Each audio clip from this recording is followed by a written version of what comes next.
सर्व सुखांचा तू प्रभुदाता विद्येच्या देवा, जनजीवनिया तूच शुभ करा, शुभ दिन फुलवावा.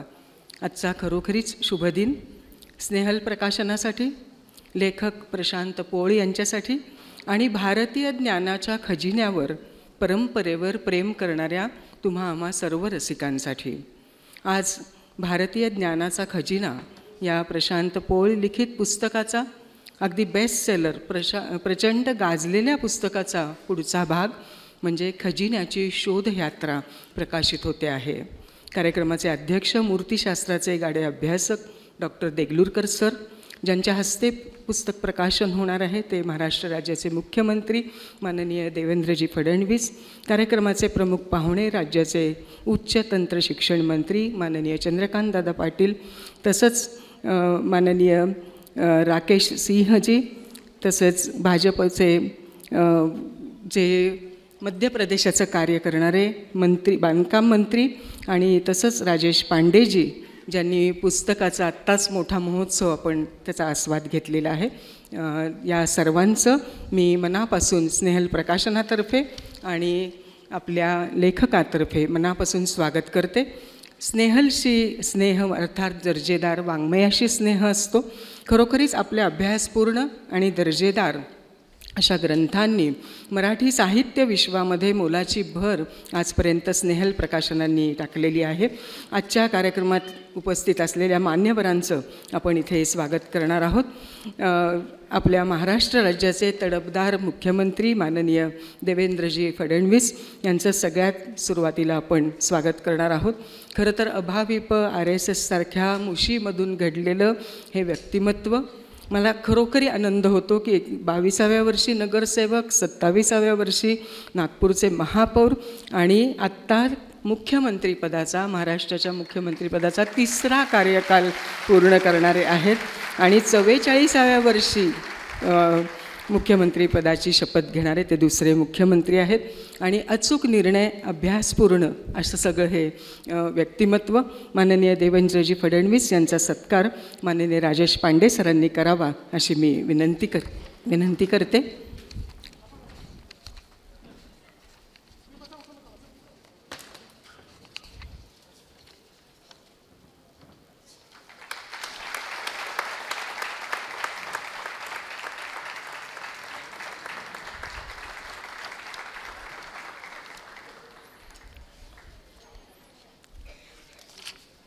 डॉक्टर गो बम देगलूरकर सर, सर्वार्थाने एक ऋषितुल्य असं व्यक्तिमत्व, ज्येष्ठ मूर्तिशास्त्रज्ञ, मंदिर स्थापत्य ह्या विषयाचे गाढे अभ्यासक.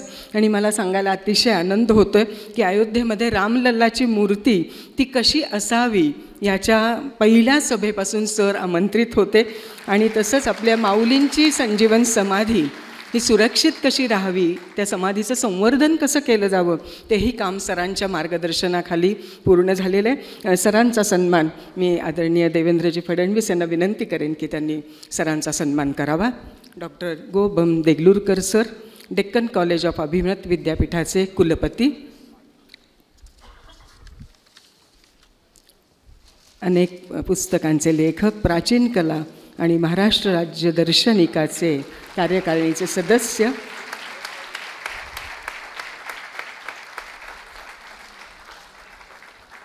पंढरीचा पांडुरंग भेटल्याचा आनंद सर भेटले की होतो, तो नक्कीच आज मुख्यमंत्र्यांनाही होणार. यानंतर आदरणीय दादांचा सन्मान महाराष्ट्र राज्याचे उच्च आणि तंत्र शिक्षण मंत्री माननीय चंद्रकांत दादा पाटील यांचा सन्मान. खरं तर आपल्या कोथरूडकरचे विधानसभेचे सदस्य, आपल्या कोल्हापूर जिल्हा, सांगली जिल्हा, पुणे जिल्ह्याचे पालकमंत्री आणि दादांचं व्यक्तिमत्व हे सर्वांना आपलंसं करणारं असं व्यक्तिमत्व आहे. मी रवींद्रजी घाटपांडे आपल्या स्नेहल प्रकाशनाचे त्यांना विनंती करेन की त्यांनी दादांचा सन्मान करावा.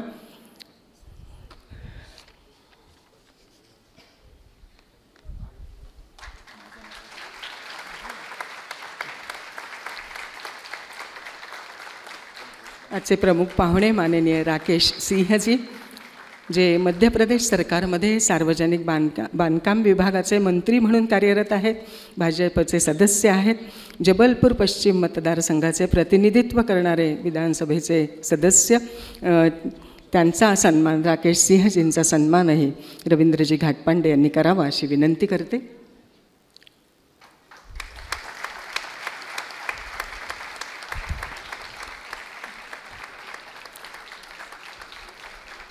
राजेश पांडेजी जे नॅशनल बुक ट्रस्टचे विश्वस्त संचालक आहेत आणि पुणे पुस्तक महोत्सवाचे आत्ता आपण प्रचंड असा प्रतिसाद ज्याला दिलात त्या महोत्सवाचे संयोजक, म्हणजे वाचाल तर वाचाल ही उक्ती त्यांनी खरी करून दाखवली. राजेश पांडेजी यांचाही सन्मान आपण करणार आहोत. रवींद्रजी घाटपांडे यांना विनंती की त्यांनी त्यांचाही सन्मान करावा.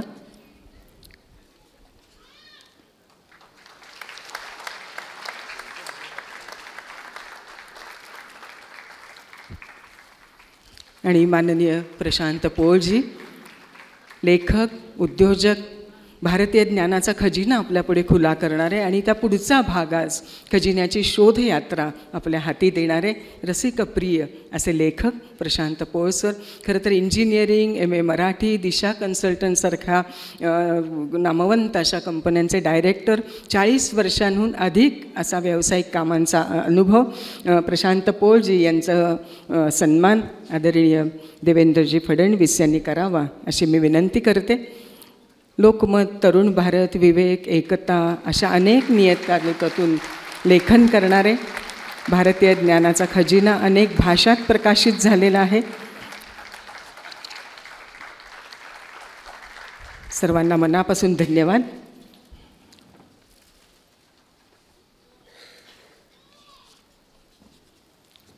काही काही ग्रंथ भाग्य घेऊन जन्माला येतात.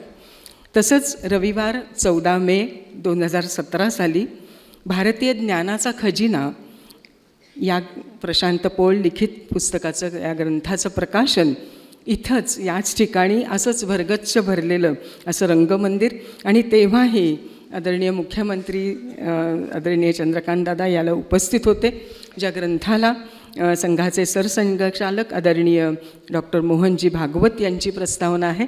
आणि आज जो ग्रंथ प्रकाशित होणार आहे म्हणजे त्या भागाचा पुढचा भाग, तो खरं तर प्रशांतजींनी किती आव्हान पेललं असेल. हा ग्रंथ जेव्हा तुमच्या हाती येईल तेव्हा लक्षात येईल की अतिशय अभ्यासपूर्ण पद्धतीने त्यांनी हा ग्रंथ लिहिलेला आहे. आणि आपली प्राचीन परंपरा, आपलं ज्ञान इतकं समृद्ध आहे की त्याचं कितीही तो साठा करावा तो अक्षय आहे, तो कधी न संपणार आहे. त्यामुळे असं खूप मोठं काम त्यांनी केलं आहे. तेव्हा आवड असली की सवड मिळते आणि सवड असली की मजाही येते. तसं मजा घेत मी हे काम पूर्ण केलं असं त्यांनी सांगितलं आहे. खजिन्याची शोधयात्रा या पुस्तकाचे लेखक प्रशांतजी पोळ यांना मी विनंती करते की त्यांनी या निमित्ताने आपलं मनोगत व्यक्त करावं. धन्यवाद. या कार्यक्रमाचे अध्यक्ष डॉक्टर देगलूरकर सर,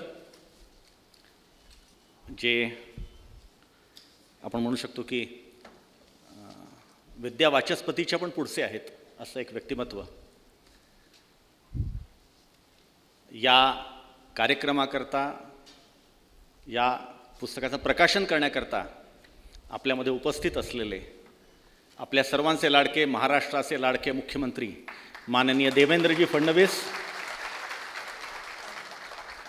ज्यांच्याबरोबर मी सहकारी म्हणून काम केलं, ज्यांच्याबरोबर काम करताना मला मजा आली, अनेक वर्ष यांच्याबरोबर काम केलं, असे सर्वांना घेऊन चालणारे आपले चंद्रकांतदादा पाटील, या कार्यक्रमाकरता मुद्दाम मध्य प्रदेशातल्या जबलपूरहून इथे आलेले, जबलपूरचे 4दा खासदार असलेले आणि सध्या मध्य प्रदेश शासनाचे लोकनिर्माण मंत्री असलेले म्हणजे राकेश सिंगजी,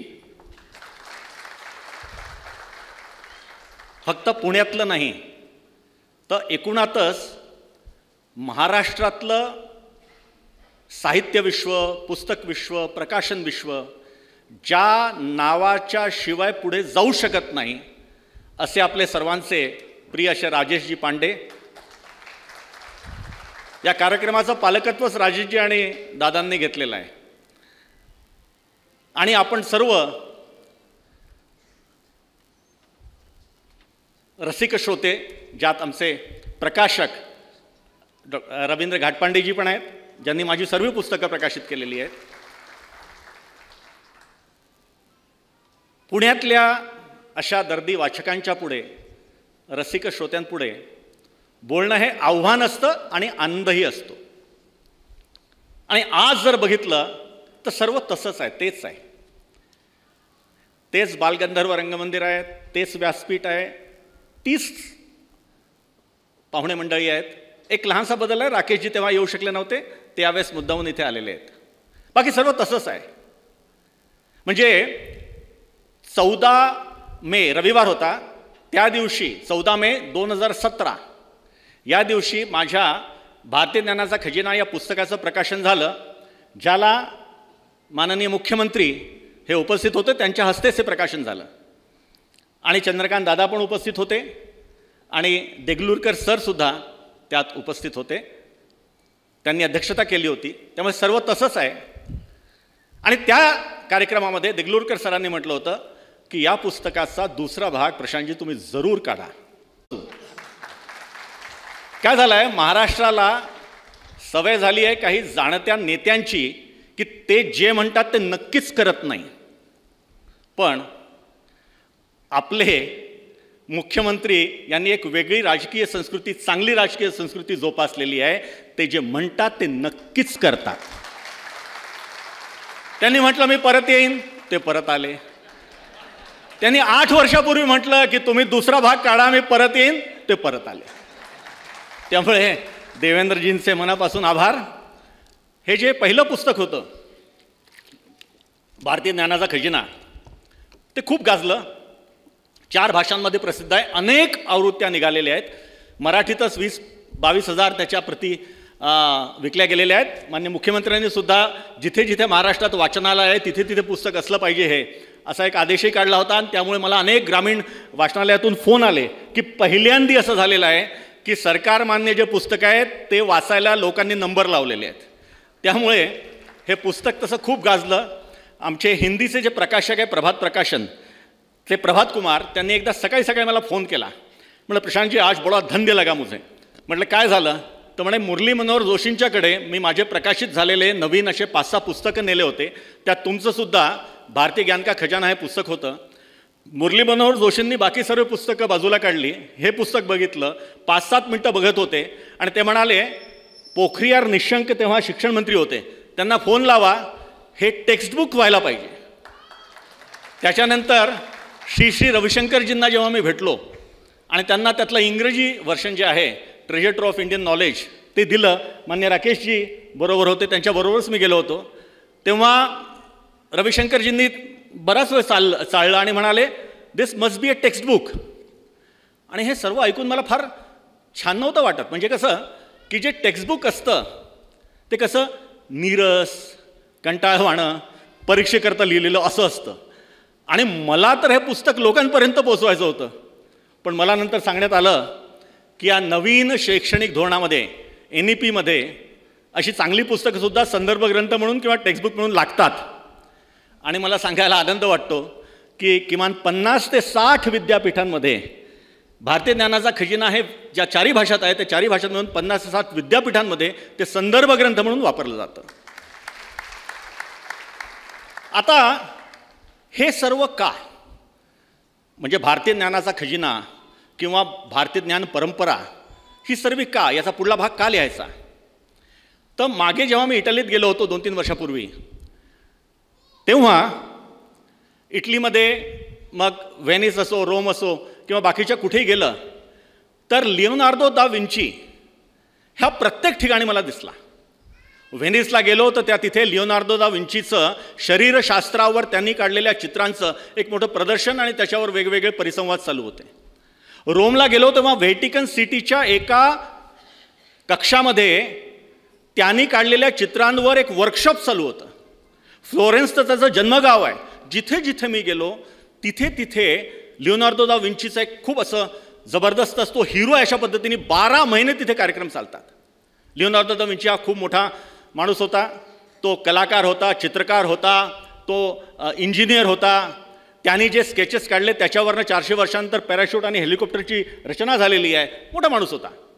पण आत कुठेतरी कळ उठली. लिओनार्दो दा विंचीच्या पेक्षा कितीतरी चांगले असे मोठे लोक भारतात होऊन गेले. वराह मिहिर बृहसंहिता लिहिणारा हा जबरदस्त माणूस होता.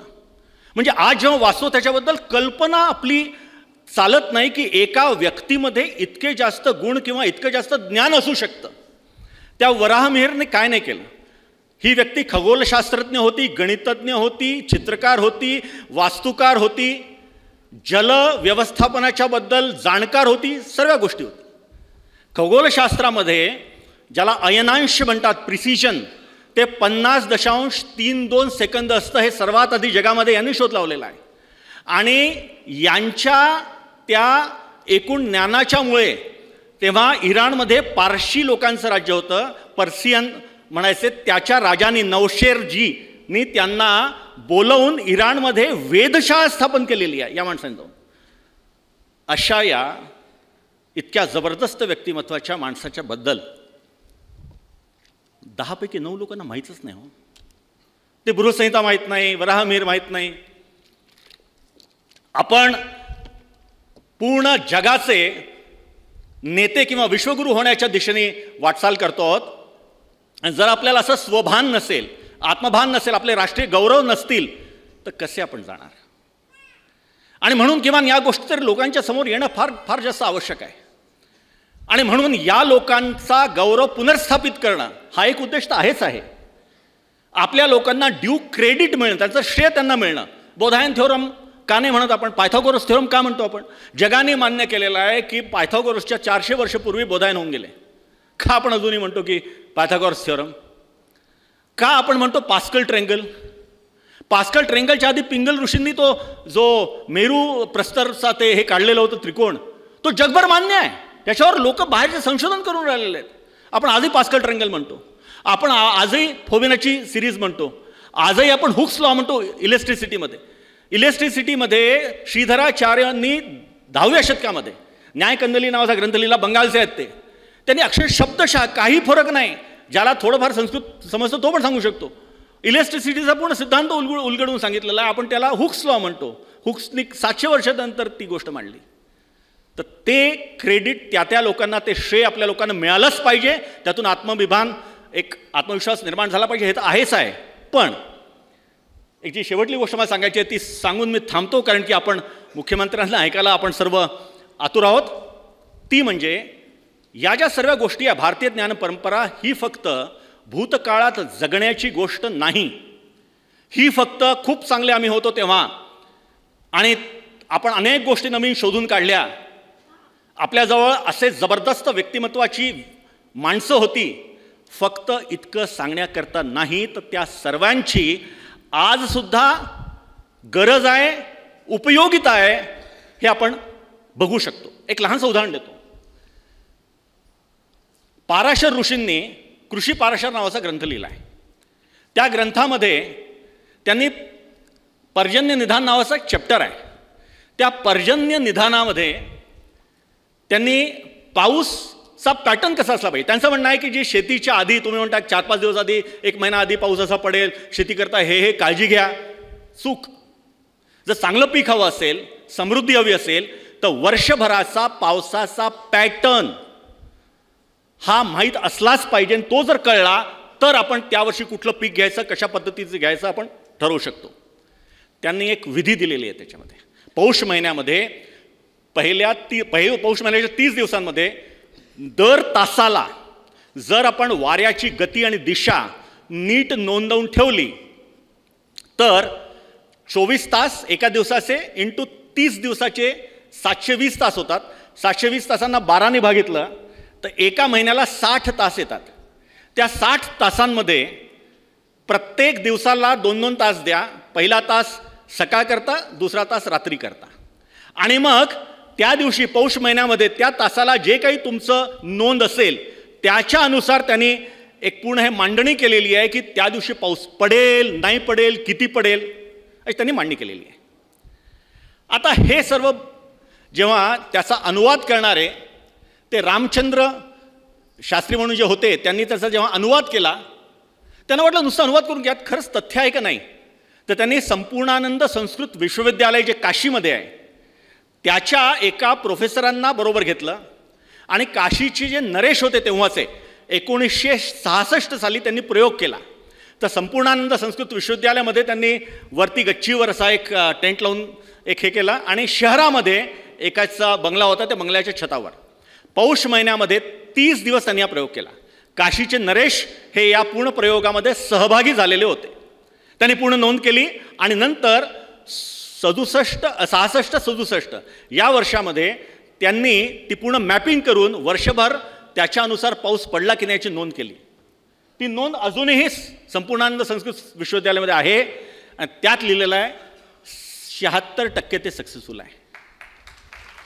आजचं कुठलंही वेदर सेन्सिंग, रिमोट सेन्सिंग, आता नवीन आपण परवाच घोषणा झाली की भारत सेन्सिंग म्हणून आपण एक नवीन सिस्टम तयार केलेली आहे. ती कुठली सिस्टम इतकी जास्त ॲक्युरेसी वर्षभराची देऊ शकत नाही. आज पुढे काय झालं?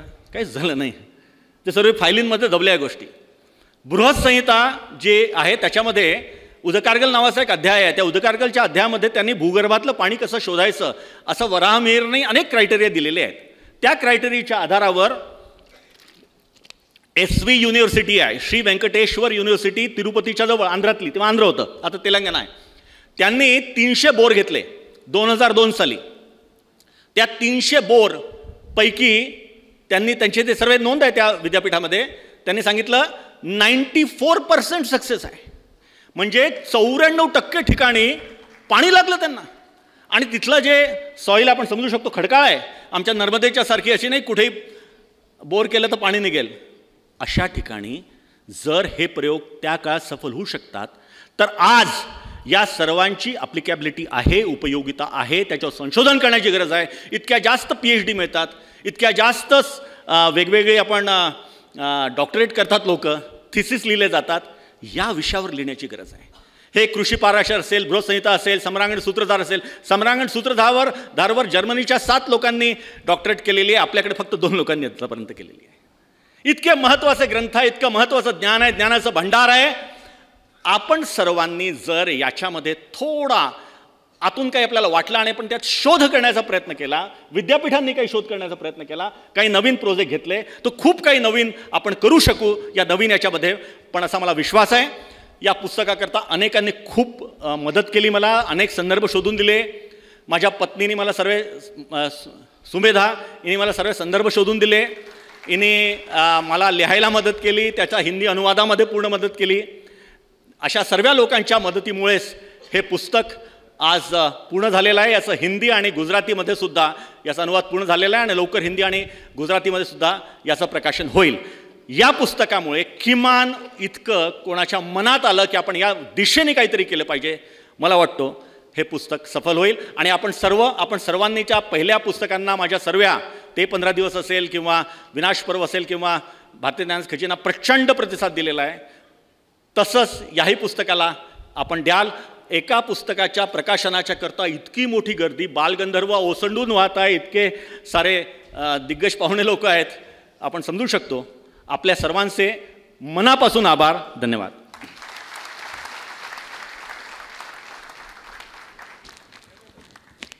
धन्यवाद प्रशांतजी. खजिन्याची शोधयात्रा जो आज ग्रंथ प्रकाशित होणार आहे त्याला डॉक्टर गोबम देगलूरकरांची प्रस्तावना आहे. हे एका उद्योजकाचं पुस्तक, पण यामध्ये एक समृद्ध आणि अक्षय असा खजिना मला सापडला असं सर म्हणतात. या सरांच्या वाक्याला खूप मोठा अर्थ आहे आणि तेच वाक्य मला वाटतं या पुस्तकाचं मोठेपण सांगणारं पण आहे. मी या पुस्तकाचा प्रशांतजी जेव्हा अभ्यास करत होते तेव्हा तुम्हाला आश्चर्य वाटेल, मी प्रथम कृषी पाराशर हे प्रकरण वाचलं आणि आत्ता तुम्ही त्याचाच उल्लेख केला की खरोखरीच आपण जी पाठ्यपुस्तकामध्ये प्रतिज्ञा वाचतो पण ती जगत नाही. विविधतेने नटलेल्या परंपरांचा मला अभिमान आहे असं आपण शालेय जीवनात म्हणतो, पण पुस्तक बंद झालं, शालेय जीवन बंद झालं की ती प्रतिज्ञा दप्तरात कुठेतरी राहते. पण ती प्रतिज्ञा खऱ्या अर्थाने प्रशांतजींनी जगायला शिकवली आहे या 2 ग्रंथांमध्ये. आणि मला असं वाटतं की मी मगाशी म्हटलं तसं की काही काही ग्रंथ भाग्य घेऊन येतात, तसं हा ग्रंथही भाग्य घेऊन आलेला असणार आहे. आणि मला काही ओळी अशा खऱ्या वाटतात कि भगवान भी उसी को देता है, भगवान भी उसी को देता है जो बांटना चाहता है, भगवान भी उसी को देता है जो बांटना चाहता है, चाहे हो धन हो, ज्ञान हो या खुशी. मला वाटतं आज प्रकाशित होणाऱ्या खजिन्याची शोधयात्रामध्ये आपल्याला आनंद मिळणार आहे, ज्ञान मिळणार आहे आणि धनासारखा खूप मोठा आपल्या भारतीय परंपरेचा खजिनाही मिळणार आहे. प्रशांतजींना परमेश्वराच्या प्रेरणेने हा पुस्तक आपल्यापर्यंत लिहावंसं वाटलं. मी मान्यवरांना विनंती करते, मी सुमेधाताईंनाही विनंती करते की त्यांनी व्यासपीठावरती यावं आणि स्नेहल प्रकाशन प्रकाशित प्रशांतजी पोळ लिखित खजिन्याची शोधयात्रा, खरोखरच पेटीमधून खजिना हा आपल्यासमोर प्रकाशित होतो आहे. मी माननीय देवेंद्रजींना विनंती करते की त्यांनी खजिन्याची शोधयात्रा प्रकाशित करावी.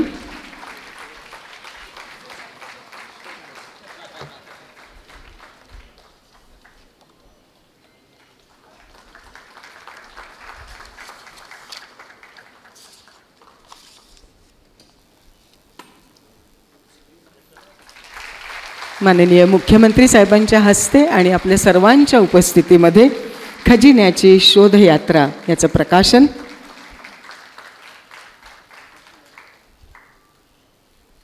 धन्यवाद.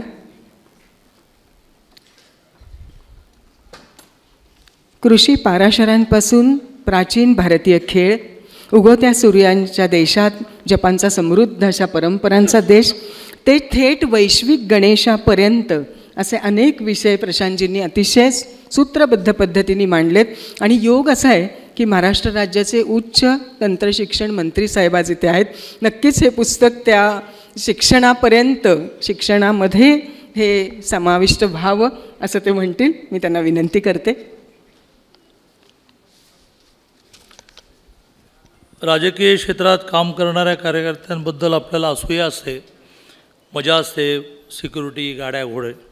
पण दिवसाला किमान 13 कार्यक्रम करायला लागतात माझ्यासारख्याला, यांना तर 23 करायला लागतात. कोथरूडमध्ये ऑपरेशन सिंदूरनंतर lieutenant general Rajendra Nimbhorkar, lieutenant general Vinayak Patankar, lieutenant general S Asbanis आणि एअर मार्शल SS सोमन यांचा एक जाहीर प्रकट इंटरव्ह्यू उदय निरगुडकर घेणार आहे. कानात माझा OSD सांगून गेला की ते वेळेवर आलेले आहेत, काय करायचं. म्हटलं कार्यक्रम सुरू करा, मला तिथे पोचलं पाहिजे नक्की. त्यामुळे मी माननीय देवेंद्रजींची क्षमा मागेन आणि प्रामुख्याने प्रशांतजी माझे परम मित्र, की माझे आणि त्यांची मैत्री ज्या प्रकारची आहे त्यात पुस्तक प्रकाशन होऊन शेवटचा माणूस गेला आहे की नाही असं बघूनच मी जायला पाहिजे. पण आज ते वेळापत्रक काही जमलं नाही. त्यामुळे मी सुरुवातीलाच विनंती केली की मी माझं मनोगत किंवा माझ्या शुभेच्छा देऊन लगेच निघेन. प्रशांतजी म्हणाले की 2017ला याच सभागृहामध्ये देवेंद्रजींच्या हस्ते भारतीय ज्ञानाचा खजिना, ज्याच्या सात आवृत्त्या त्या निघाल्या, त्याचं प्रकाशन झालं. तेव्हा देवेंद्रजी असं म्हणाले होते की पुढच्या पुस्तकाच्या प्रकाशनाला मी येईन.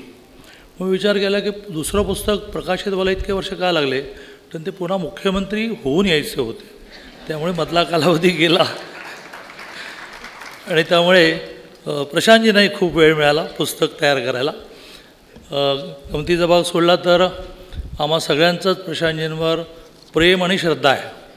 आणि त्यामुळे कुठेही असलो, देवेंद्रजी तर नात्यामध्येही आहेत, पण ते नात्याच्यापेक्षा मित्रही आहेत. आणि आमची तर मैत्री ही विद्यार्थी परिषदेतली, संघातली, व्यवसायातली अशी आहे. आज या ठिकाणी त्यांच्या खजिन्याची शोधयात्रा या पुस्तकाचा प्रकाशन कार्यक्रम होतो आहे. प्रकाशनाला व्यासपीठावर राज्याचे मुख्यमंत्री माननीय देवेंद्रजी आहेत. आपल्या सगळ्यांचं आदरणीय व्यक्तिमत्व, ऋषितुल्य व्यक्तिमत्व डॉक्टर देगलूरकर सर आहेत. वय फार नाही, 91 फक्त आहे, तरीसुद्धा ते आले. बराच वेळ ते देवेंद्रजी आल्यानंतर दिसले नाहीत. म्हटलं बहुतेक आज नाही आले, पण ते बहुधा वॉशरूमला गेले असतील, लगेच आले. तसे श्रद्धेय देगलूरकरजी आज व्यासपीठावर उपस्थित आहेत. मैत्री कशी असते तर मध्य प्रदेशचे मंत्री असूनही, ते मंत्री असल्यामुळे तिथे अनेक कार्यक्रम असूनही प्रशांतजींच्या मैत्रीपोटी माननीय राकेश सिंगजी इथे आलेले आहेत, जे मध्य प्रदेश शासनाचे लोकनिर्माण विभागाचे मंत्री आहेत. आत्ताच फर्ग्युसन कॉलेजमध्ये एक प्रचंड मोठा बुकफेस्ट झाला. फार नाही, 40 कोटीची पुस्तकं फक्त विकली गेली. त्या बुकफेस्टचे प्रणेते नॅशनल बुक ट्रस्टचे डायरेक्टर राजेश पांडे पण या ठिकाणी उपस्थित आहेत. व्यासपीठावर उपस्थित सर्व मान्यवर, समोर उपस्थित सर्व मान्यवर बंधू आणि भगिनींनो, 15 ऑगस्ट 2022ला देशाच्या स्वातंत्र्याला 75 वर्ष पूर्ण झाली आणि लाल किल्ल्यावरून देशाचे पंतप्रधान माननीय मोदीजींनी देशाला उद्देशून भाषण करताना असं म्हटलं की 75 वर्ष स्वातंत्र्याला पूर्ण झाली, 47ला 100 होतील.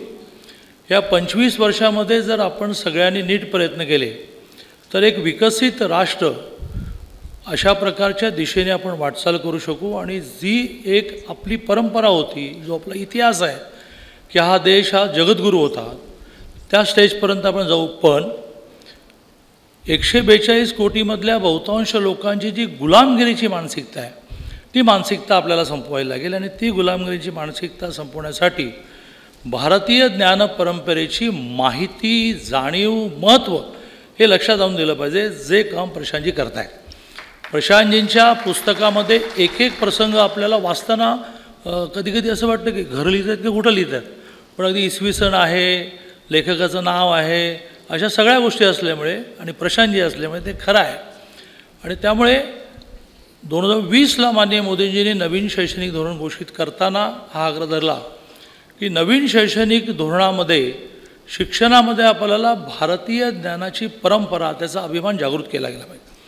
आणि त्यामुळे आपल्या अभ्यासक्रमामध्ये आता तो भाग आपण जवळजवळ 30% म्हटला आहे. तो एखादंच पास होण्यासाठी आवश्यक नसेल तर त्याचे क्रेडिट्स मिळणार आहेत आणि ज्या क्रेडिट्सचा नंतर भविष्यामध्ये उपयोग होणार आहे. पुस्तकं आपण वाचण्यासाठी आपली उत्सुकता जागृत राहू देत, पण किती गोष्टी त्या पुस्तकातून कळत आहेत. जसं उदाहरणार्थ आपण म्हणतो की ऑलिम्पिक हे अलीकडच्या काळात सुरू झालं, परंतु खेळांच्या स्पर्धा ह्या आपल्या देशामध्ये 5000 वर्षापूर्वी होत्या. आणि सगळ्यात महत्त्वाचं म्हणजे गुजरातच्या कच्छच्या रणामध्ये 2 गाडली गेलेली स्टेडियम सापडली, जे स्टेडियम हे जगातलं पहिलं स्टेडियम मानलं जातं. त्यातल्या एका स्टेडियममध्ये संपूर्ण खणल्यानंतर असं लक्षात आलं की 10,000 लोकांची बसण्याची क्षमता होती. आता हे आपल्याला माहितीच नाही आणि मग आपण ऑलिम्पिक आणि ब्रेवॉन स्टेडियम आणि गरवारे ह्याच्यामध्येच राहतो. आणि त्यामुळे प्रशांतजींच्या पुस्तकाचं हे महत्त्व आहे की ज्या पुस्तकातून अनेक गोष्टी लक्षात येतात. 17च्या पुस्तकाचा तर मला इतका उपयोग झाला. 22ला मी शिक्षणमंत्री झालो. नवीन शैक्षणिक धोरणाची अंमलबजावणी उद्धव ठाकरेंनी नवीन शैक्षणिक धोरणाचा न पण लिहिला नव्हता, तर सगळं नव्याने महाराष्ट्रात करायचं होतं. मला ठाई भाषणासाठी पण आणि सुचवण्यासाठी पण प्रशांतजींच्या आधीच्या भारतीय ज्ञानाचा खजिना पुस्तकाचा उपयोग झाला. मी त्यांचं ते जे उदाहरण पुस्तकातलं आहे की 0 साली आपल्या देशाचा व्यापार जगाच्या व्यापाराच्या 33% होता आणि तो इंग्रज ज्यावेळेला हा देश सोडून गेले त्यावेळेला 4%वर खाली आला. हे त्यांचं पुस्तकातलं उदाहरण तर मी इतक्या ठिकाणी मांडतो. आणि लोक अचानक त्यांनी आणखीन एक त्याच्यामध्ये लिहिलं आहे की ते आम्ही बनवलेल्या जहाजातूनच व्यापाराला आले. मग त्यांनी आणखीन लिहिलं आहे की त्याने आपण बनवलेल्या जहाजाचे एका 87 वर्ष आयु, म्हणजे 87 वर्ष ते जहाज टिकलं. खूप गोष्टी त्यांच्या आधीच्या पुस्तकात आहे. या पुस्तकातही अशा खूप गोष्टी त्यांनी लिहिल्या आहेत. फक्त एकच उल्लेख करून माझं मी बोलणं संपवेन. मला याची जाणीव आहे की आपण देवेंजींना ऐकायला जसे उत्सुक आहात तसं देवेंजींना नागपूरसाठी निघण्याची पण घाई आहे. तर एक उल्लेख करण्याशिवाय मला राहवत नाही, ते म्हणजे की व्यापार आपला किती मोठा होता, वस्तू आपल्या किती लोकप्रिय होत्या.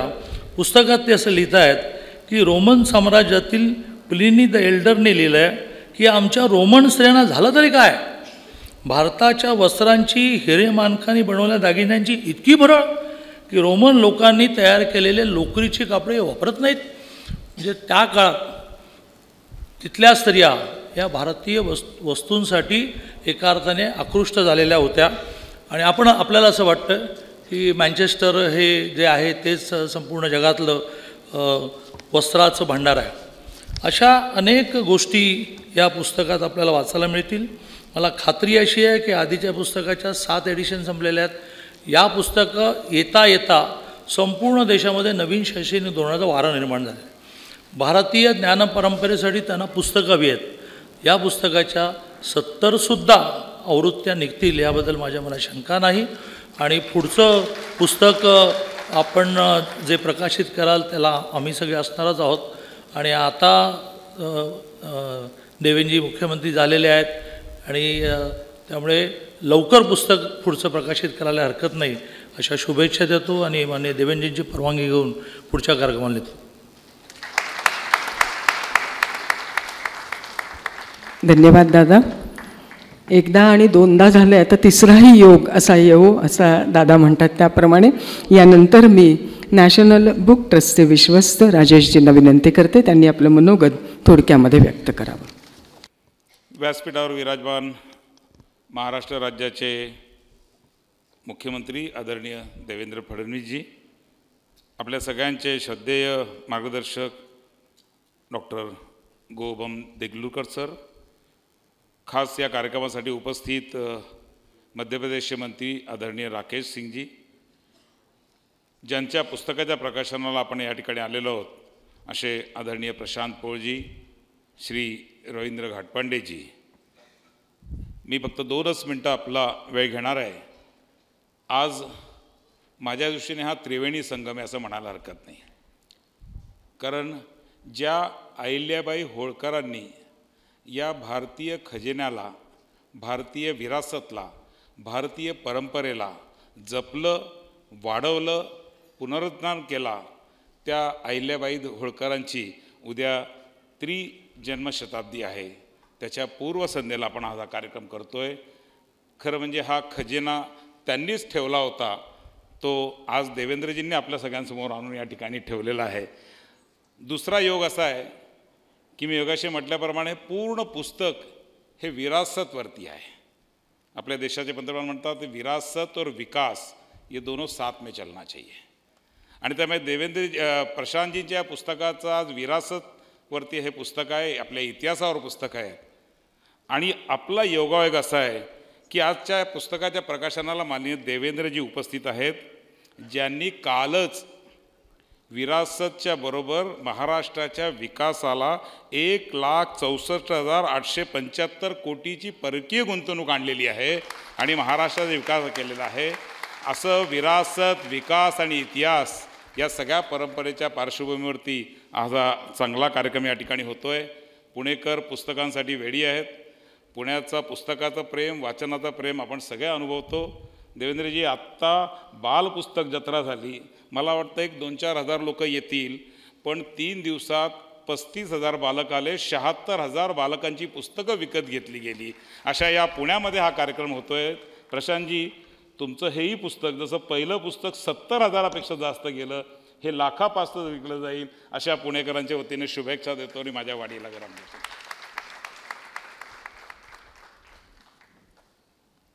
धन्यवाद राकेशजी. यानंतर जबलपूरहून धुवाधार मैत्रीचा झरा थेट पुण्याच्या बालगंधर्वपर्यंत येऊन पोचला. आजचे प्रमुख पाहुणे राकेश सिंहजी, जे मध्य प्रदेशातून खास या कार्यक्रमासाठी आलेले आहेत. मी त्यांना विनंती करेन की त्यांनी आपलं मनोगत या निमित्ताने व्यक्त करावं. सबसे पहले तो मैं आप सभी से क्षमा प्रार्थी हूँ. एक प्रबुद्ध लेखक की पुस्तक का विमोचन है. बुद्धिजीवियों से भरा हुआ ये सभागार है, लेकिन मेरी स्थिति थोड़ी अलग है. मुझे पता नहीं चलता कि मुझे ताली कब बजाना है और कब मुस्कुराना है. तो जब तक अगल बगल को देखकर मैं ताली बजाना शुरू करता हूँ तब तक देर हो चुकी होती है, और जब सब हंस रहे होते हैं मैं मुस्कुराना शुरू करता हूँ तब तक सबकी हंसी बंद हो जाती है. तो बुद्धिजीवियों से भरे हुए इस हॉल में मेरे बारे में क्या सोचेंगे ये मैं आप पर छोड़ता हूँ. आज के इस कार्यक्रम में हम सबके बीच में विराजमान कार्यक्रम के मुख्य अतिथि महाराष्ट्र के अत्यंत लोकप्रिय यशस्वी मुख्यमंत्री, जिनके नेतृत्व में महाराष्ट्र राष्ट्रवादी विचारों का शीर्ष केंद्र बन रहा है, ऐसे माननीय देवेंद्र फडणवीस जी हम सबके बीच में उपस्थित, हम सभी के आदर और श्रद्धा के केंद्र आदरणीय देगलूरकर जी, मंचासीन आदरणीय राजेश पांडे जी, मंच पे विराजमान आदरणीय रविंद्र घाट पांडे जी, और आज जिनकी पुस्तक के विमोचन के अवसर पर हम सभी यहाँ पर एकत्रित हुए हैं, मेरे मित्र, मेरी तरफ से मेरे मित्र माननीय प्रशांत पोल जी। मैं 2 मिनट का समय देवेंद्र जी बस लेना चाहूँगा। लगभग 25 वर्ष पहले गोविंदाचार्य जी जब देश में मीडिया की सुर्खियों में रहा करते थे, वो जबलपुर आए थे। मैं शायद उस समय पार्टी का अध्यक्ष था, शायद जिले का, संभवतः। उन्होंने मुझसे पूछा कि राकेश तुम प्रशांत को जानते हो? तो मैंने उनसे कहा कि मैं बहुत सारे प्रशांत को जानता हूँ। उन्होंने कहा कि नहीं, तुम प्रशांत पोल को जानते हो? तो मैंने उनसे कहा कि क्षमा चाहता हूँ, मैं नहीं जानता। तो उन्होंने कहा कि अगर तुम प्रशांत पोल को नहीं जानते तो तुम फिर जबलपुर को नहीं जानते। और उसके बाद मैंने प्रशांत जी को जाना, और जाना तो 25 वर्षों से ऐसा जाना कि मैं ये कह सकता हूँ कि मेरी मित्रता चरम पर है, पूरी 50%। वो 50% मेरी तरफ से है, उनकी तरफ का मुझे पता नहीं।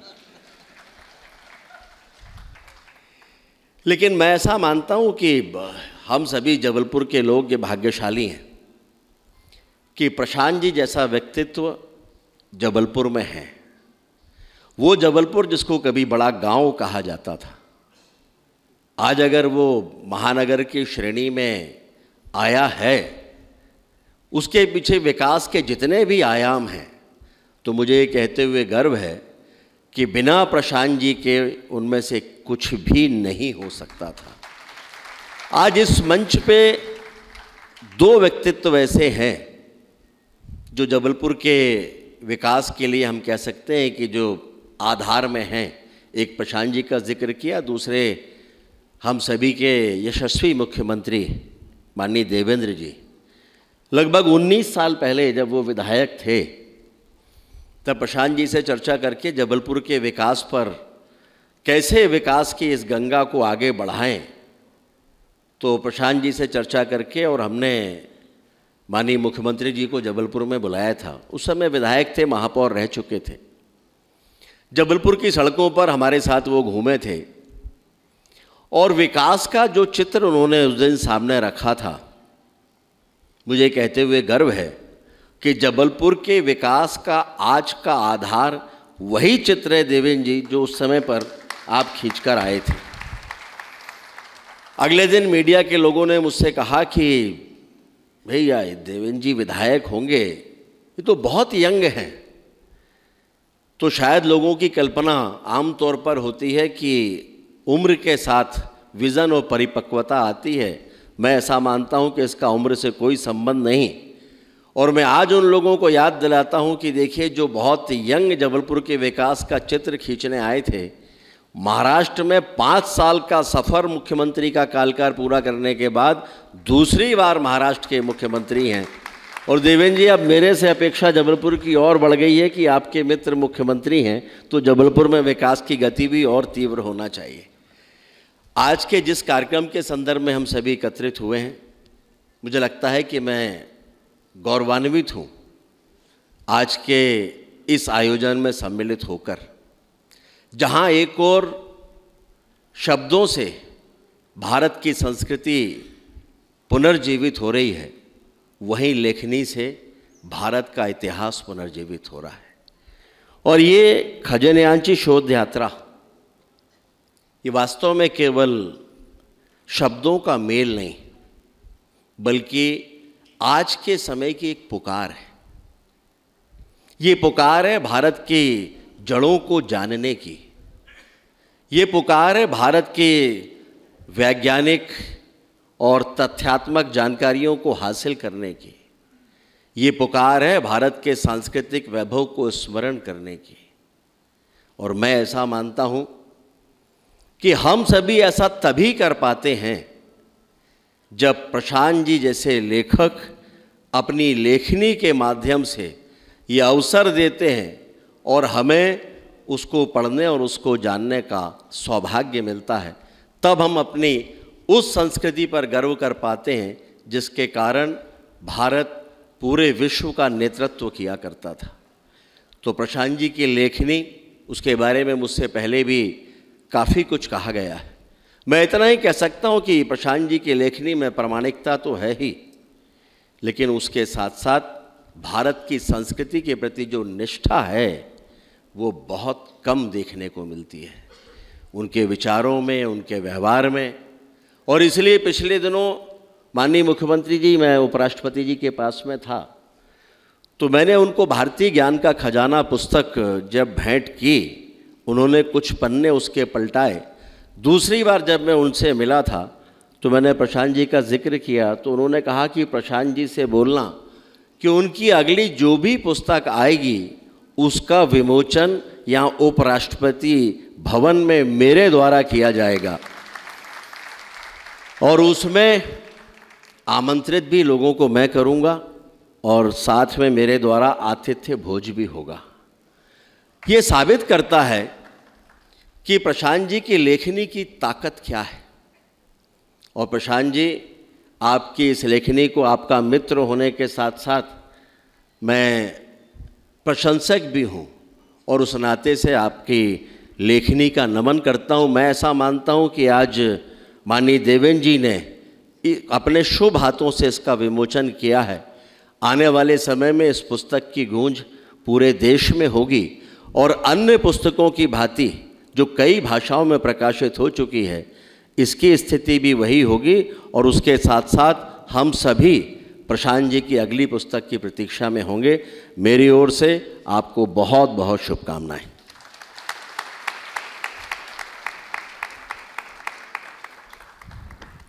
मन से धन्यवाद सर। आपने सच कहा कि ये पुकार है, अंतःकरण से किया हुआ ये लेखन है और उनकी लेखनी की ताकद आपको पुस्तक में मिलेगी। आज आपल्याला हा खजिना केवळ 250 रुपयांना मिळणार आहे। खरं खजिना आणि 250 रुपये असं मला बोलायलाही कसं तरी वाटतं, पण हा व्यवहाराचा भाग आहे। त्यामुळे हा खजिना आपण जरूर आपल्या खजिन्यामध्ये नक्की न्याल याची मला खात्री वाटते।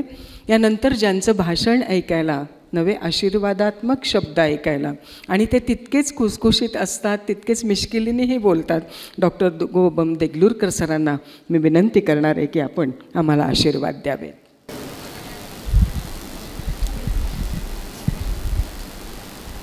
माननीय देवेंद्रजी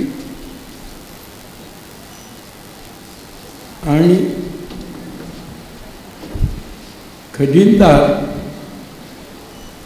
प्रशांतजी पोळ आणि आपण सर्वजण, मी आपल्यासमोर मुकुटमुद्रित बोलणार आहे, म्हणजे नटशेलमध्ये, कारण पुस्तकाच्या बद्दल सांगून झालेलं आहे आणि देवेंद्रजीचं भाषण तो मी असा सँडविच सारखा झालेला आहे।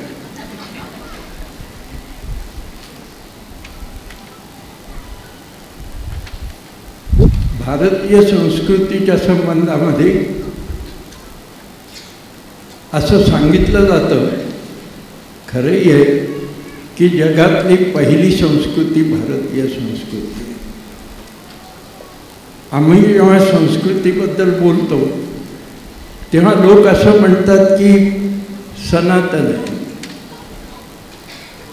त्याचं कारण असं की सनातन म्हणजे काय हे लोकांना माहिती नाही।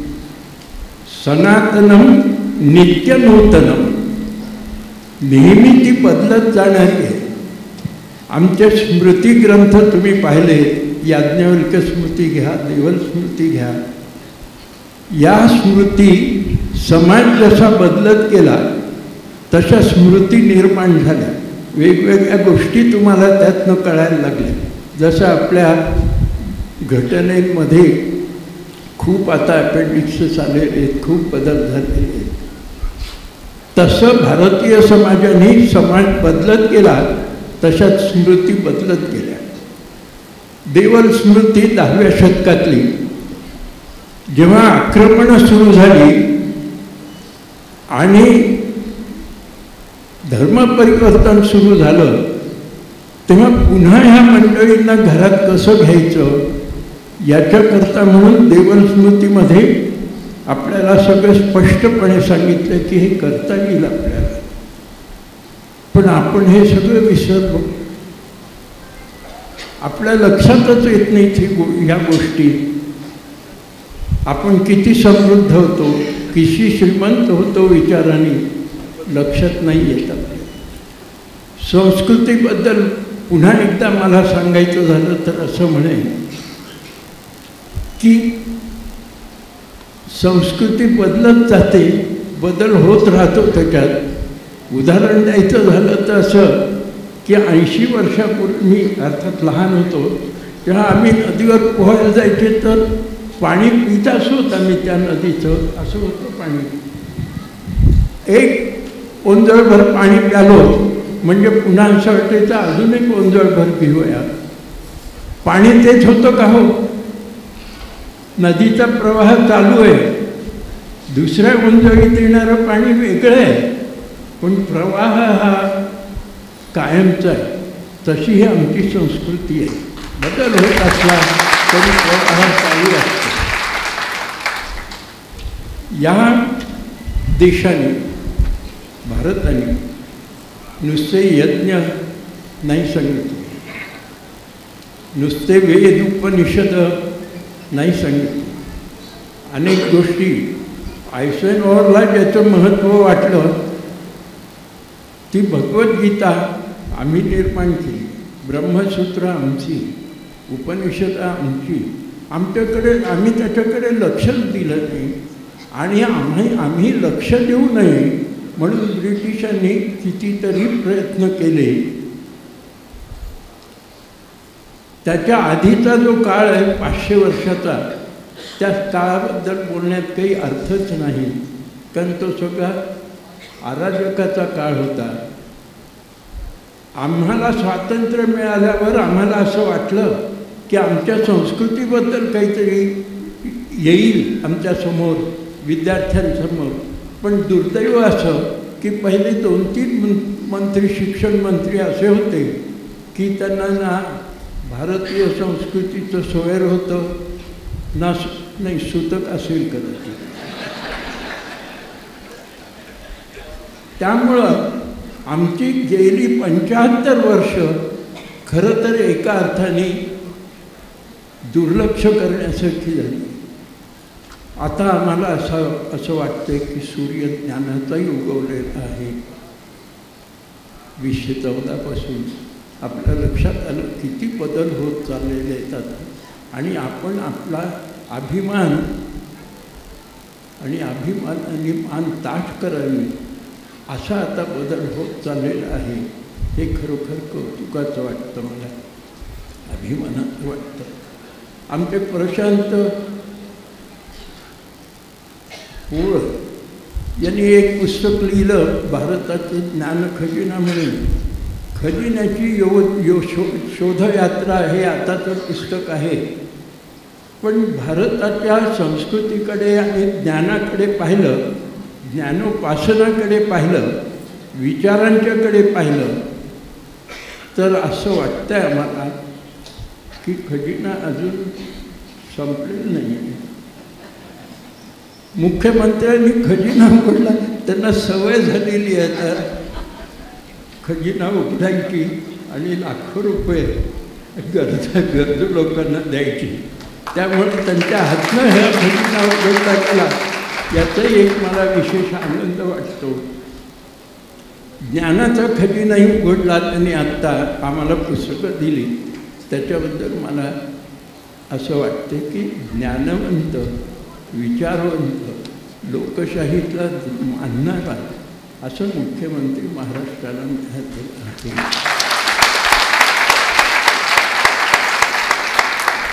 आता असं पहा,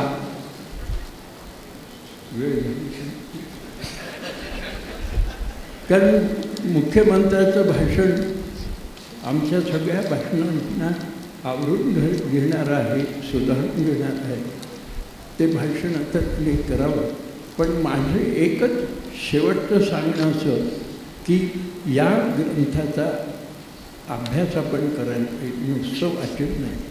आणि त्याच्यातनं आपला अभ्युदय होईल, संस्कृती पुन्हा जागृत होईल याची मला खात्री आहे. म्हणून मी असं म्हणेन, ज्ञानेश्वर माऊलीच्या ओवीमध्ये थोडा फरक करून म्हणून भारती जे नाही ते नाही नोहे लोकत्रयी भारतीच जगत्रय. भारतात जे नाही ते कुठेही तुम्हाला मिळणार नाही, आणि जे मिळेल ते भारताचं उच्छिष्ट असेल. भारतापासून थांबतो. आपली उत्सुकता माझ्या लक्षात आली. आदरणीय सरांचे विचार आपण ऐकले. प्रवाह तर बदलता राहणार आहेच आहे, पण त्यांनी जाता जाता सांगितलेलं आहे की खजिन्याचा शोध अजून संपलेला नाही आहे, तो पुढे पुढे सापडत राहणार आहे. त्यामुळे तुमच्यावरती आणखीन एक जबाबदारी आहे. यानंतर आपण आभार प्रदर्शन आधी करून घेणार आहोत. मी रवींद्रजी घाटपांडे यांना विनंती करते.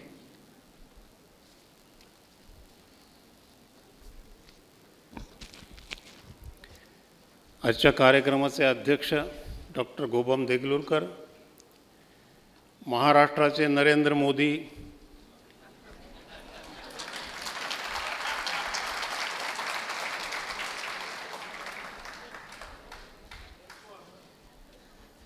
परत एकदा म्हणतो, महाराष्ट्राचे नरेंद्र मोदी,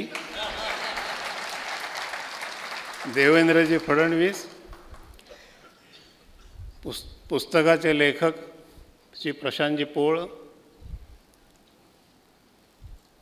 माझे नव्याने मित्र झालेले पांडेजी, राकेश सिंहजी आणि आपण सर्व. ऐसे छोटे से रास्ते से गुजरा था कारवा हमारा, ऐसे छोटे से रास्ते से गुजरा था कारवा हमारा, बड़ी मुश्किलों से मंजिलें रूबरू हो गई. स्नेहल प्रकाशांची जी परंपरा आहे ती अशीच थोडेसे अडथळेचे सऱ्या त्या पार करत आजपर्यंत 800 पुस्तकं स्नेहल प्रकाशांनी प्रकाशित केलेली आहेत. त्याच्यामध्ये इतिहास, गड, कोट, किल्ले, वास्तू, प्रबोधन होईल समाजाचं, अशी सगळी पुस्तकांची मांदियाळी त्याच्यामध्ये आहे. दिग्गज लेखक आहेत. डॉक्टर गोबम देगलूरकरांचं 10 पुस्तकं मी प्रकाशित केलेली आहेत. तसंच प्रशांतजी पोळांचं तर हे 4थं पुस्तक आहे. ही परंपरा अशीच चालू राहील. परंतु आज विशेष योग असा आहे की देवेंद्रजी त्यांच्या व्यस्त वेळामध्ये वेळ काढून या ठिकाणी आले आणि त्यांनी या कार्यक्रमाची शोभा वाढवली. या कार्यक्रम त्यांच्या हस्ते या पुस्तकाचं प्रकाशन झालं, हा एक अजून एक भाग्ययोग आहे. त्यांचे मी मनापासून आभार मानतो. चंद्रकांत दादा आणि पांडेजी हे आपले पुण्यातलेच आहेत.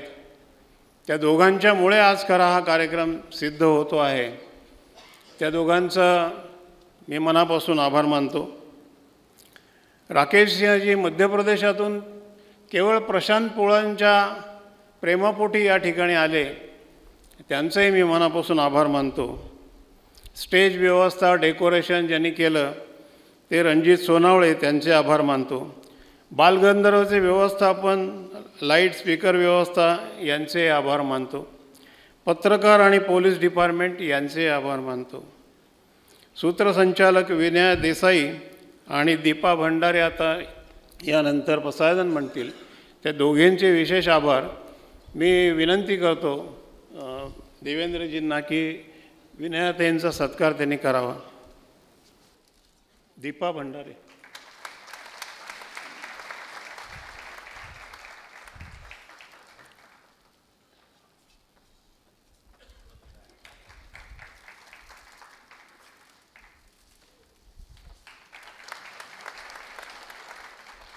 राजेश पांडे यांच्या सहकाऱ्यांनी पण खूप या कार्यक्रमासाठी संपन्न होण्यासाठी मेहनत केली. त्या सगळ्यांची नावं घेणं शक्य नाही, पण त्या सगळ्यांचे मी आभार मानतो आणि थांबतो. धन्यवाद.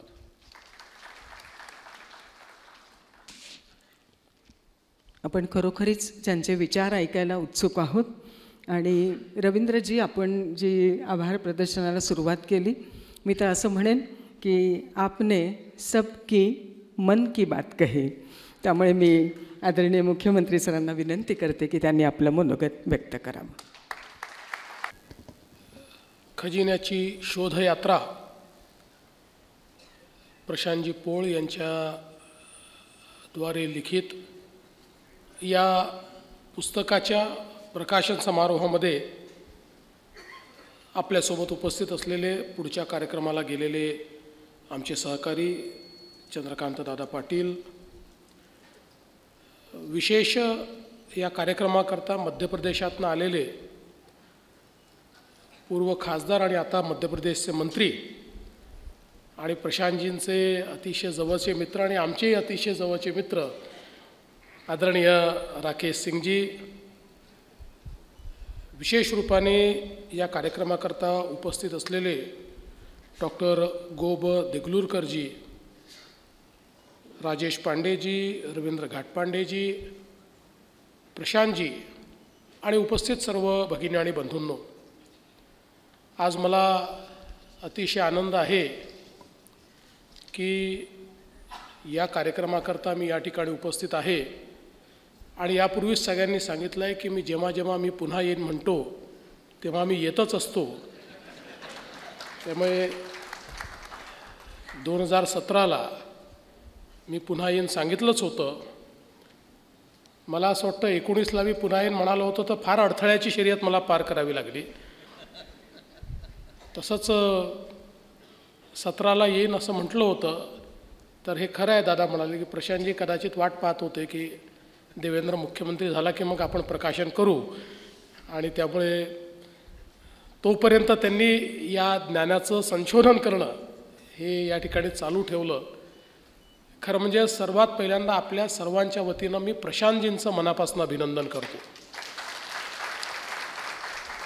हे पुस्तक तयार करण्याकरता त्यांनी किती संशोधन केलं असेल, किती वेगवेगळ्या प्रकारची ग्रंथ या ठिकाणी वाचून काढली असतील, त्याचा अभ्यास केला असेल, हे आपण समजू शकतो.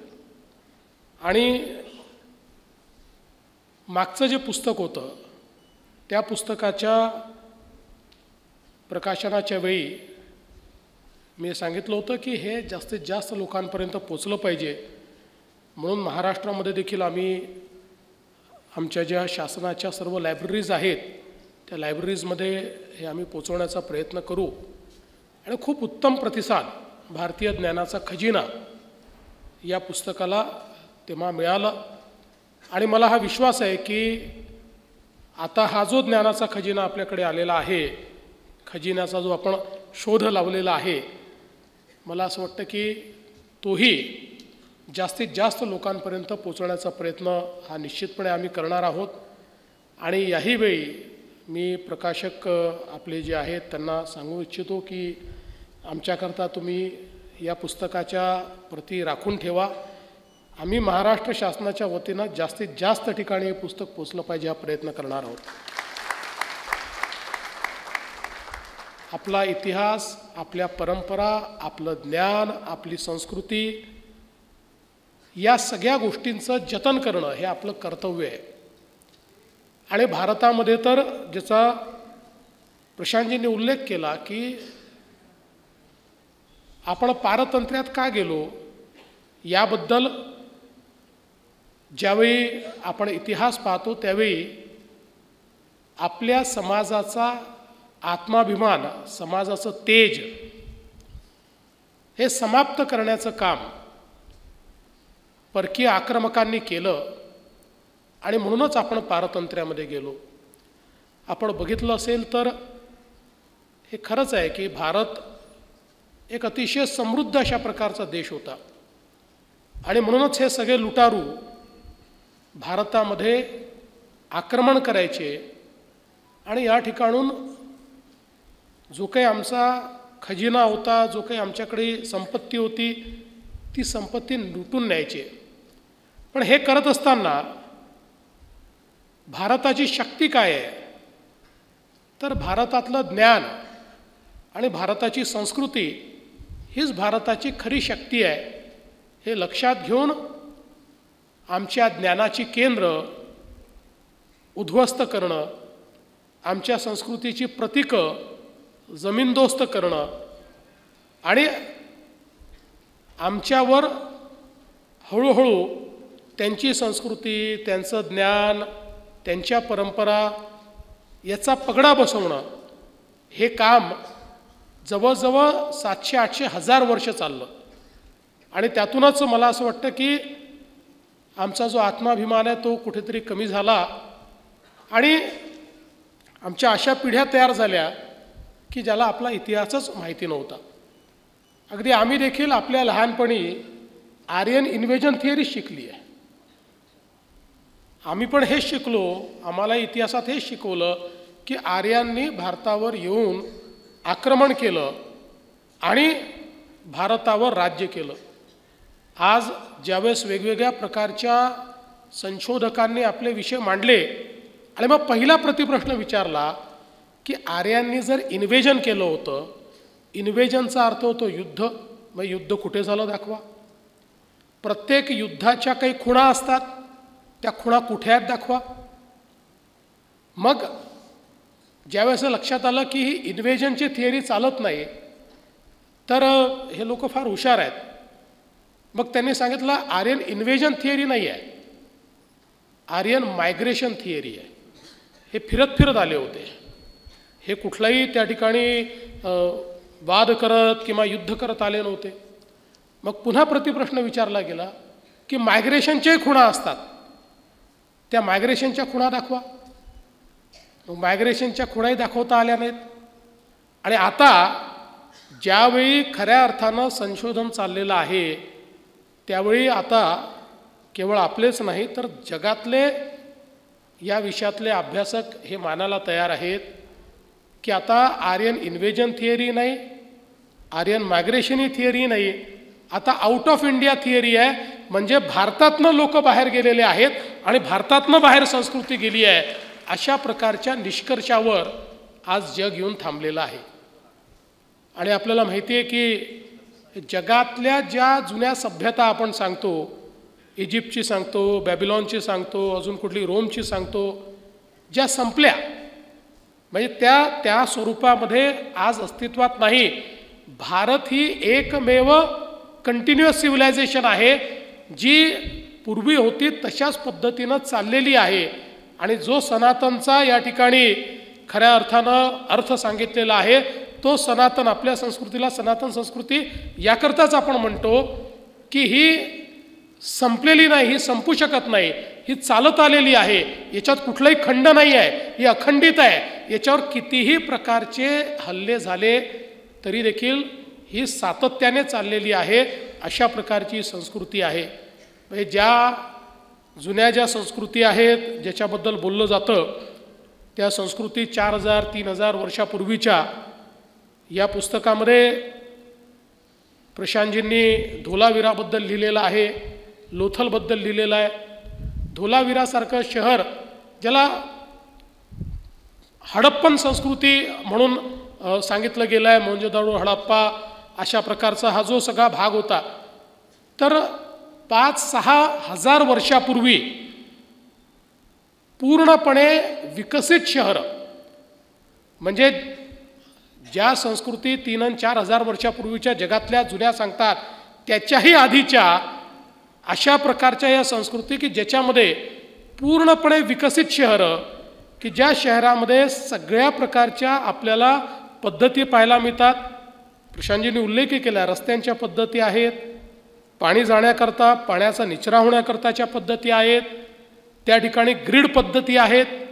म्हणजे आजच्या स्थापत्यशास्त्राला अपेक्षित अशा सगळ्या गोष्टी पूर्ण शहरी रूपामध्ये आपल्याला 6000 वर्षापूर्वी पाहायला मिळतात. आणि केवळ तेवढंच नाही तर बहुमजली इमारती या देखील त्या काळामध्ये आपल्याला पाहायला मिळतात. याचा अर्थ आपल्या संस्कृतीचं जे स्वरूप 6000 वर्षापूर्वी होतं, ज्या काळामध्ये युरोपामध्ये अनेक देशांमध्ये संस्कृती काय हे माहिती नव्हतं, त्यावेळेसही आपण पूर्ण विकसित रूपामध्ये त्या ठिकाणी होतो. आणि आता तर त्याचाही उल्लेख प्रशांतजींनी आपल्या या पुस्तकामध्ये केलेला आहे की पहिल्यांदा उत्खननामध्ये मोंजोदाडो, हरप्पा वगैरे हे सगळं आपल्याला मिळालं. त्याच्यानंतर पलीकडचं उत्खनन सुरू झालं. आता राखीगढी, बिऱ्हाणा अशा सगळ्या वेगवेगळ्या उत्खननातनं असं लक्षात येत आहे की ही सिंधू संस्कृती देखील आहे, ही सरस्वती संस्कृती देखील आहे. म्हणजे सिंधू संस्कृतीच्या आधीची संस्कृती ही सरस्वती संस्कृती आहे. आणि ही सरस्वती संस्कृतीच्या संदर्भात हे असं सांगतात की वेदांमध्ये जो सरस्वती नदीचा उल्लेख आहे त्याचा ज्यावेळी आपल्या सायंटिस्टनी उपग्रहाच्या माध्यमातून आणि गणितीय अभ्यास केला त्यावेळी असं लक्षात आलं की आताची जी काही सरस्वती नदी आपण म्हणतो लुप्त झाली किंवा पण त्याचे जे काही आपल्याला अवशेष दिसतात तर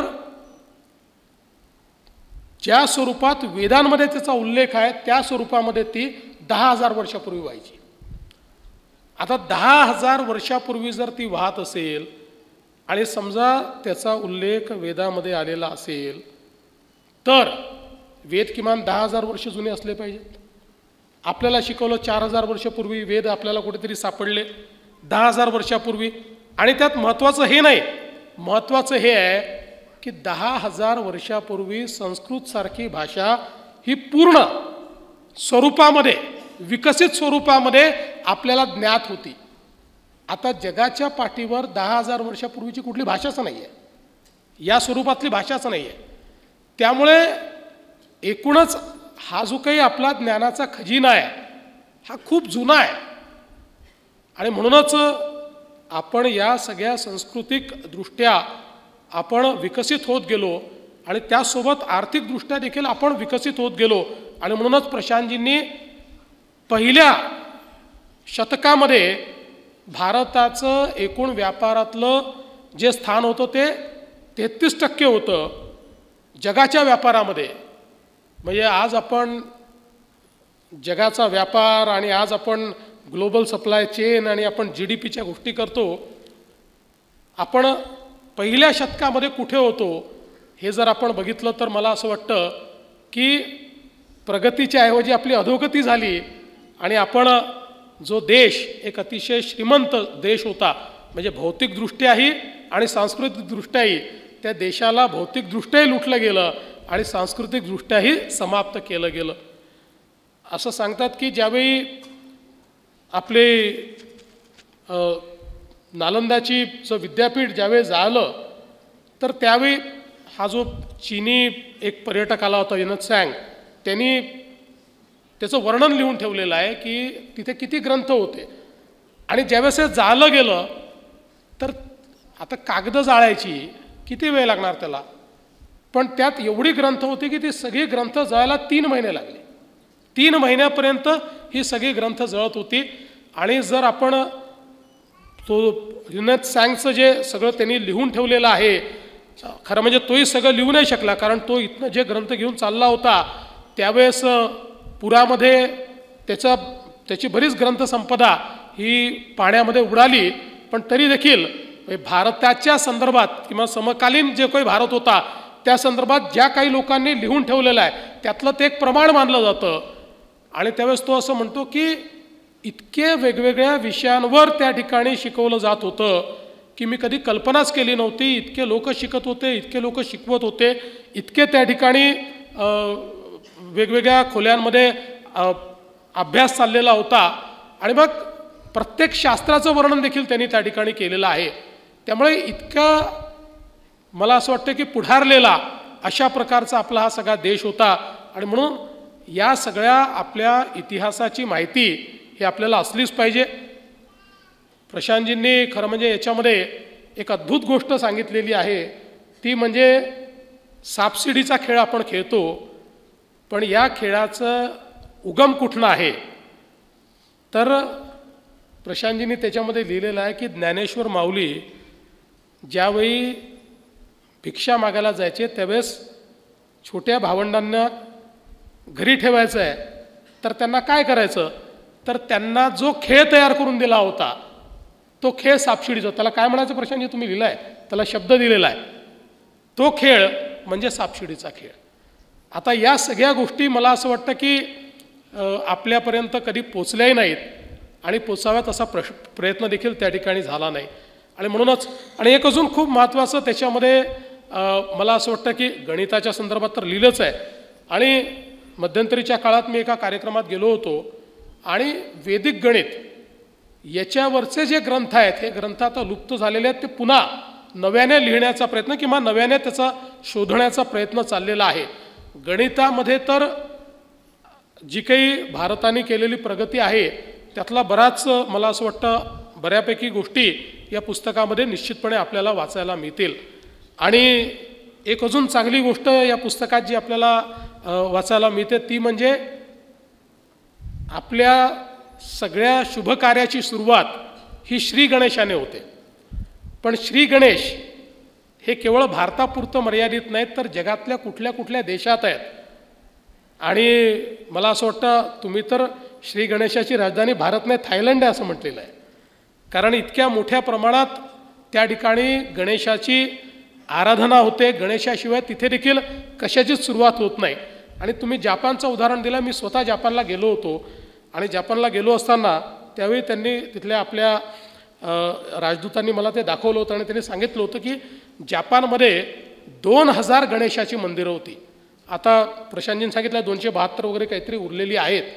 आणि मग त्यांनी मला तिथे दाखवलं, ते म्हणाले बघा आपण जसं मोदकाचा प्रसाद करतो तसाच मोदकाचा प्रसाद करतात, फक्त त्याला मोदक म्हणत नाही मोनक म्हणतात आणि तो प्रसाद गणपतीला देतात. आणि जापानमध्ये मी कोयासानला गेलो होतो, त्या कोयासानमध्ये कोबोडायचीची समाधी आहे. कोबोडायची म्हणजे ज्यांनी तिथे बुद्ध विचार नेला, बुद्धिझम तिथे नेलं आणि असं म्हणतात की 2000 वर्षापासून बोधिसत्व अवस्थेमध्ये कोबोडायची त्या ठिकाणी आहे आणि म्हणून ते खूप महत्त्वाचं स्थान आहे. म्हणजे जापानमध्ये जो सगळ्यात श्रीमंत माणूस आहे तो ज्यावेळेस तो मेल्यानंतर त्याची समाधी कुठे व्हावी तर ती कोयासानला कोबोडायचीच्या तिथे होते. तिथल्या ज्या मोठ्या मोठ्या कंपनी आहेत त्या सगळ्या कंपन्या तिथे त्यांनी जागा आरक्षित करून ठेवल्या. मग ही कावासाकीची आहे, होंडाची आहे, कारण ती घराणी आहेत, कंपन्या नाही आहेत. तर इथे त्यांच्या घरचा गेला तर इथे त्याची समाधी बनेल. तर या कोबोडायचीच्या त्या समाधीच्या समोर आम्ही गेलो आणि त्यांनी सांगितलं की प्रार्थना होणार आहे. आणि म्हणून आम्ही प्रार्थनेला उभं राहिलो. त्यांनी आपल्या भारतीय पद्धतीसारखेच ते प्रसाद घेऊन आले आणि सगळं केलं, आरती केली. आता ती आरती त्यांनी करत असताना मला काही शब्द असं वाटलं की समजत आहेत आपल्याला. आणि म्हणून ती आरती झाल्यानंतर मी त्यांना विचारलं की आरती तुम्ही जी म्हटली ती कोणत्या भाषेत आहेत? म्हणाले संस्कृतमध्ये आहे. 2000 वर्षापासून ती आरती चाललेली आहे, संस्कृतमध्ये चाललेली आहे. त्याच्यामुळे मला असं वाटतं की ही जी काही आपल्या संस्कृतीचा आपल्या ज्ञानाचा पगडा हा जगातल्या अनेक देशांमध्ये आपल्याला पाहायला मिळतो. फक्त आपल्याचकडे हे जे काही तथाकथित धर्मनिरपेक्षवादी विचारसरणी मध्यंतरीच्या काळात घुसली आणि धर्मनिरपेक्षतावाद्याच्या नावावर निधर्मी अशा प्रकारचं राज्य तयार करायचं, अशा प्रकारच्या विचारांनी जो आपण ग्रसित झालो आणि त्यातून मग आपल्याला या सगळ्या प्रथा आणि परंपरा या चुकीच्या वाटायला लागल्या आणि यांना शिव्या देणं म्हणजे आम्ही किती पुरोगामी आहोत अशा प्रकारचा नसलेला पुरोगामी विचार. म्हणजे पुरोगामी असला तर त्याचं स्वागतच झालं पाहिजे, पण पुरोगामी नसलेला अशा प्रकारचा विचार की ज्याने सनातन जे आहे ते सगळं वाईट आहे अशा प्रकारे या ठिकाणी प्रतिपादित करण्याचा जो प्रयत्न केला त्यातून अनेक पिढ्या आमच्या अशा तयार झालेल्या आहेत की ज्यांना आपला इतिहासच माहिती नाही. म्हणजे आज जर आपण कुणालाही विचारलं तर आपल्याला असं वाटतं की आपण मुघलांच्या गुलामगिरीतून थेट इंग्रजांच्या गुलामगिरीत गेलो. मध्ये 100 वर्ष हिंदवी स्वराज्य, मराठ्यांचं साम्राज्य हे आपल्याला माहितीच नाही आहे की या ठिकाणी ते होतं. ते पूर्ण एक प्रकारे या भारतामध्ये इतकं मोठं स्वराज्य हे केवळ निर्माण केलं नाही, ते टिकवलं. आणि अशी परिस्थिती होती की दिल्लीच्या बादशालाही मराठ्यांना त्या ठिकाणी मदत मागावी लागायची आणि त्याच्या शरणार्थ त्याला राहावं लागायचं. इथपर्यंत आमचं स्वराज्य साम्राज्य हे आम्ही तयार केलं होतं, हे आम्ही शिकू शकलो नाही. त्यामुळे आम्हाला असं वाटतं की मुघल गेले, इंग्रज आले, पहिले यांनी गुलाम बनवलं, मग त्यांनी गुलाम बनवलं. आणि म्हणूनच हे अत्यंत आवश्यक आहे की जी काही आमचा इतिहास आहे, ज्या काही आमच्या परंपरा आहेत, आमची संस्कृती आहे, आमचं ज्ञान आहे, हे आपल्याला माहिती असलं पाहिजे. आणि प्रशांतजींनी जसं सांगितलं की नुसतं माहिती असून चालणार नाही, तर आम्हाला ती परंपरा पुढे देखील न्यावी लागेल, त्यात शोधही करावा लागेल. इतकी चांगली ग्रंथ आहेत. आज आपण पाहतो आहे की आयुर्वेदासारखा जो ग्रंथ आहे ज्याच्यामध्ये अनेक आपल्याला उपचार पद्धती त्या ठिकाणी पाहायला मिळतात. शल्यचिकित्सासारखा जो काही विषय आहे आपण असं मानतो की तो आमच्या भारतातनं सुरू झाला, त्याची अनेक पुस्तकं आपल्याला पाहायला मिळतात. आज वेगवेगळ्या प्रकारच्या संहिता ज्या आपल्याला पाहायला मिळतात, त्या संहितांमध्ये इतकं विज्ञान दडलेलं आहे. आणि म्हणून याच्यावर संशोधन होणं हे गरजेचं आहे. आणि मला विश्वास आहे की प्रशांतजी, तुम्ही या दोन्ही पुस्तकांनी या इतक्या महत्त्वाच्या गोष्टी या ठिकाणी विचारार्थ आणलेल्या आहेत की यातनं राज्यकर्ते म्हणून आम्हालाही प्रेरणा मिळते की आपल्यालाही याच्याकरता काहीतरी केलं पाहिजे. अन्यथा आपण केवळ गोडवे गात राहू, परंतु आपण पुढच्या पिढ्यांना काही देणार नाही. आणि म्हणून मी निश्चितपणे आपलं मनापासून अभिनंदन करतो. यातनं मिळालेल्या प्रेरणेचा योग्य उपयोग हा आम्ही करू असं मी आपल्याला आश्वस्त करतो. आणि आपण ही शोधयात्रा अशीच सुरू ठेवावी जोपर्यंत ज्ञानाचे सगळे खजिने हे प्राप्त होत नाही, तोपर्यंत प्रशांतजींची शोधयात्रा सुरूच राहावी. आणि जेव्हा जेव्हा तुमचा शोध लागेल त्यावेळी मी पुन्हा येईलच, त्याच्यामुळे आम्ही सगळेच येऊ एवढा या निमित्ताने सांगतो आणि माझं बोलणं संपवतो. धन्यवाद. जय हिंद, जय महाराष्ट्र.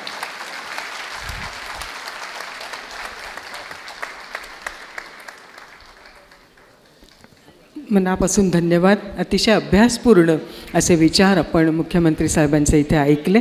यानंतर दीपा भंडारे पसायदान सादर करतील आणि कार्यक्रमाची सांगता होईल. विश्वात्मके देवे येणे वाग्यज्ञे तोषावे तोषोनी मज द्यावे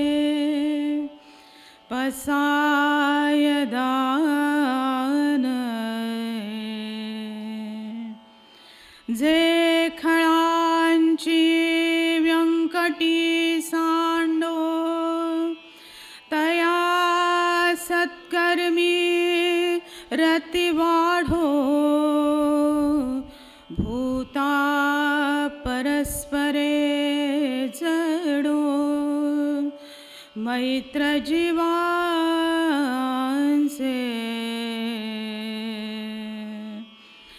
दुरिताचे तिमिर जावो विश्वस्वधर्म सूर्य पाहो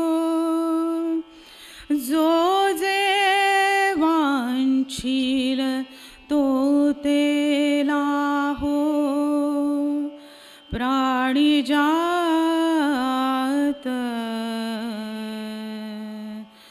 वर्षत सकळ मंगळी ईश्वर निष्ठांची मांदियाळी अनवरत भूमंडळी भेट तू भूता चला कल्पतरून से आरव चेतना चिंतामणींचे गाव बोलते जे अर्णव पियुषांचे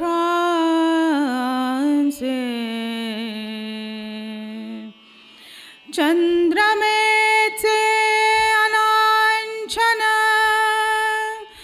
मार्तंड जे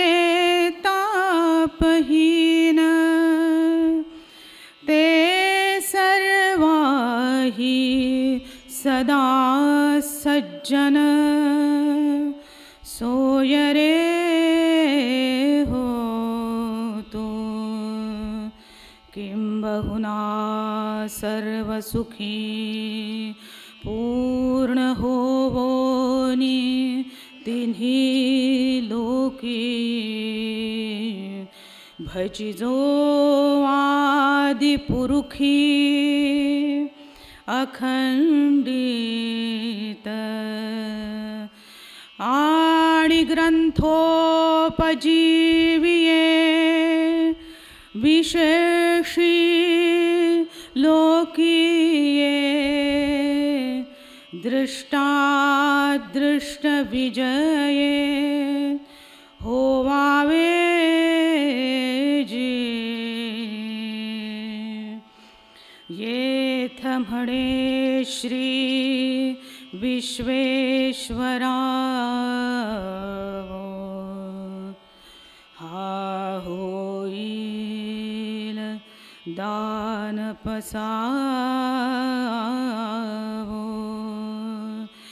येणे वरे ज्ञान देवो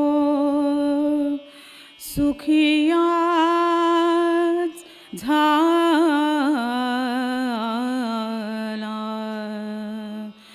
भरोनी सद्भावाची अंजुळी मिया वोविया फुले मोकळी अर्पिली आंघ्रे युगुली विश्वरूपा